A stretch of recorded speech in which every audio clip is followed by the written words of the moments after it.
meus queridos alunos do terceiro ano, tudo bem? Hoje nós faremos a nossa correção na matriz número 8 de História. Acompanhe a leitura da matriz e as explicações da professora, tá ok? E não deixe de fazer a correção. O cidadão e a democracia. Cidadão é toda pessoa que se identifica culturalmente como parte de um território, usufrui dos direitos e cumpre os deveres estabelecidos na lei. Exercer a cidadania é ter consciência de suas obrigações e lutar para o que é justo e correto sejam colocados em prática. São os principais deveres do cidadão. Primeiro, participar das eleições, escolhendo e votando nos seus candidatos. Segundo, estar atento ao cumprimento das leis do país e participar da escolha das políticas públicas. Terceiro, pagar os impostos devidos. E o último, respeitar os direitos dos outros cidadãos e proteger o patrimônio público e o meio ambiente. O que é democracia? A democracia, o conceito de democracia, ele surgiu lá na Grécia Antiga, muito antigo, em 510 a.C. Portanto, a democracia é um regime de governo cuja origem do poder vem do povo. Trata-se de uma organização social que tem como base a livre escolha dos governantes pelos cidadãos, através das eleições diretas ou indiretas. Uma das finalidades da democracia é a participação do povo, que tem no voto a sua principal forma de demonstração política. O voto no Brasil é secreto e obrigatório. As eleições para a escolha de novos governantes acontecem de 4 em 4 anos através do voto. O voto ele é secreto e ele é direto. Os direitos humanos. Os direitos humanos são os direitos inerentes a todos os seres humanos, independente da raça, sexo, nacionalidade, etnia, idioma, religião ou qualquer outra condição. Incluem-se os direitos à vida e à liberdade, a liberdade de opinião e de expressão, o direito ao trabalho e à educação, entre outros. O direito internacional dos direitos humanos, ele estabelece as obrigações dos governos de agirem de determinadas maneiras ou de se absterem de certos atos a fim de promover e proteger os direitos humanos e as liberdades de grupos ou indivíduos. Esse direito internacional é expresso através de tratados que são assinados pelos países que fazem parte da organização que rege os direitos internacionais dos direitos humanos. A nossa Constituição brasileira, ela é conhecida como Constituição de 1988. É a Constituição República Federativa do Brasil, é o nome verdadeiro do Brasil. República Federativa do Brasil.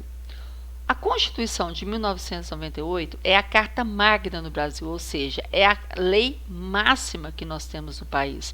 É um conjunto de leis que rege tudo o que acontece dentro do país. Ela foi elaborada por uma Assembleia Constituinte com 559 parlamentares e contou com a participação popular. Quais são as características da nossa Constituição? Primeiro, é um documento formal e escrito com um sistema ordenado de regras. É um documento dogmático, ou seja, elaborado por um órgão constituinte, um órgão sério. Seu texto é extremamente minucioso e só pode ser alterado com dificuldade através de emendas constitucionais. São leis que vão reger tudo o que acontece dentro do país e não podem ser mudadas de qualquer forma. Tá? Elas demoram para poder ser mudadas e assim mesmo são feitas emendas constitucionais para tentar fazer a mudança das leis. Belo Horizonte. A capital do estado de Minas Gerais. Ela foi fundada em 1701, quando ainda era chamada de Arraial Curral del Rei. Com a escolha já definida em 1893, o Arraial foi elevado à condição de município e então começou a ser construída a cidade. Mais tarde foi nomeada como a nova capital de Minas Gerais e ganhando o nome de Cidade de Minas. Em 1901, o governo do estado alterou o nome para Belo Horizonte, em função da capital ter o mesmo nome da unidade federativa, Cidade de Minas, Minas Gerais. Então, eles resolveram mudar o nome para Belo Horizonte. Quem governa a cidade é o prefeito, o vice-prefeito e os secretários dele. O prefeito. O prefeito é representante do poder executivo do município e é eleito pelo povo através do voto nas eleições que ocorrem de 4 em 4 anos. Como representante do poder executivo, é o prefeito quem administra a cidade. empreendendo a gestão pública, o controle do planejamento e a concretização de obras, sejam elas em termos de construção civil ou da área social. Colocar em prática um conjunto de intenções do governo, realizar determinada obra, projeto, programa ou política pública. Cabe ao prefeito ainda não apenas sancionar as leis aprovadas em votação pela Câmara, mas também vetar quando elaborar propostas de lei, quando ele achar necessário. O que os vereadores fazem? Os vereadores, eles trabalham em conjunto e eles possuem um mandato de 4 anos também. É eleito diretamente também pelo voto popular, o voto da população. No dia da posse, ele jura cumprir a Constituição Federal, que está escrito lá, a Constituição Estadual e a Lei Orgânica do município. Observar as leis, desempenhar o mandato e trabalhar pelo progresso do município e do bem-estar do povo. As funções dos vereadores são representar os eleitores e a comunidade, legislar em defesa do bem comum, que é fazer as leis para todo mundo, fiscalizar a aplicação do dinheiro público e assessorar encaminhamento de indicações ao prefeito e secretários municipais. São os vereadores que fazem as leis para o município, que podem ser aceitas ou não pelo prefeito. Um projeto de lei. O que é o projeto de lei? O projeto de lei é um conjunto de normas que deve se submeter à tramitação no legislativo, com o objetivo de virar uma lei. Então faz o projeto, manda para o legislativo, eles vão estudar essa lei, se ela tem condições de virar uma lei ou não, ou se precisa melhorar alguma coisa no projeto. Atendendo os objetivos, ela vai passar a ser uma lei. Os 3 poderes que nós temos, que rege o país, é o legislativo, o executivo e o judiciário. O poder legislativo é o poder que estabelece as leis, é aquele poder que faz as leis para o país. O poder executivo, o próprio nome já fala, ele é destinado a executar, fiscalizar e gerir as leis do país. O poder judiciário é o poder que atua no cumprimento das leis, responsável pelo julgamento das causas no país. É o trabalho dos juízes, que vão julgar as leis, vão julgar o que está acontecendo e precisa, de julgamento. No município, o poder executivo é representado pelo prefeito. A nível estadual, ele é representado pelo governador. E a nível federal, ele é representado pelo representante maior, que é o presidente da República. Muito bem. Com base nessa leitura, vamos responder. Toda pessoa é chamada de cidadão. Muito bem.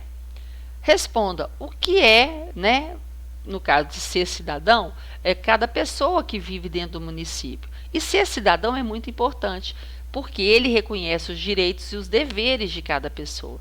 Cite 2 deveres que o cidadão deve cumprir, e você pode escolher 2, eu te dei 4, mas você pode escolher 2, pode ser participar das eleições, escolhendo e votando nos seus candidatos, pode estar atento ao cumprimento das leis do país e participar das políticas públicas, pagar os impostos devidos, respeitar os direitos dos outros cidadãos e proteger o patrimônio público e o meio ambiente. Você escolheria 2 e colocaria no seu caderno. Nós vivemos em um regime chamado democracia. Todos querem viver com democracia. Conceitue, de acordo com o texto, como é o regime da democracia. O regime da democracia, cuja origem dele vem do povo. Ou seja, trata de uma organização social que tem como base a livre escolha dos governantes pelos cidadãos, através das eleições diretas ou indiretas. Os direitos humanos, eles garantem ao indivíduo respeito e dignidade. Explique em seu caderno como os direitos internacionais e direitos humanos são aceitos e cumpridos pelos países. Eles são aceitos e cumpridos através de tratados que são assinados entre os países. A Constituição de 1988 é a principal lei do país. Determine em seu caderno as características que a Constituição de 1988 possui e que a torna tão importante para o país. É um documento formal e escrito, com um sistema ordenado de regras. É um documento dogmático, elaborado por um órgão constituinte. E o texto é extremamente minucioso e não pode ser mudado. Só vai poder ser alterado através de emendas constitucionais. Fora isso, não vai conseguir. Depois, Belo Horizonte foi construída a partir de um arraial, o Arraial Curral del Rei. Explique por que a nossa cidade mudou de nome. Quando a cidade a capital foi transferida para Belo Horizonte, eles batizaram a cidade como Cidade de Minas. Só que o estado já tinha recebido o nome de Minas Gerais. Então, para não ficar Cidade de Minas e Minas Gerais, eles resolveram mudar o nome da capital para Belo Horizonte. No país, temos 3 poderes que comandam, o nosso desenvolvimento. Para que as situações e obras da população sejam aprovadas e executadas, os 3 poderes trabalham juntos, cada um dentro da sua esfera. Cite quais são os poderes que regem o nosso país e o que faz cada um deles. Primeiro, nós temos o poder executivo. O poder executivo, a ordem dos poderes aqui não tem problema, tá? Você pode escolher qual você quer primeiro. Não deixando nenhum errado, você pode escolher. Por exemplo, como eu falei, o executivo é o poder que é destinado a executar, fiscalizar e gerir as leis de um país. O poder legislativo é o poder que estabelece as leis do país. E o poder judiciário é o poder que atua no cumprimento das leis, responsável pelo julgamento das causas no país. É onde trabalham os juízes, que vão fazer os julgamentos, das causas que nós temos no país. Então, hoje nós aprendemos o que é democracia, que é o regime de governo com a participação popular. Nós aprendemos que a nossa Constituição, ela só pode ser mudada através de emendas constitucionais. É um documento que rege todo o nosso país, todas as leis, que vão ser utilizadas dentro do país. Nós aprendemos também que os direitos humanos internacionais são assinados através de tratados, que são assinados entre os países que pertencem a essa organização.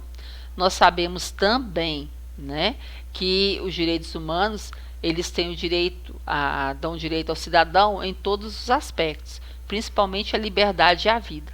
Não é verdade? Tem que ser respeitado. E Belo Horizonte foi mudado, o nome era o Arraial Curral del Rei, que depois passou para ser Cidade de Minas, quando foi transferida a capital para cá.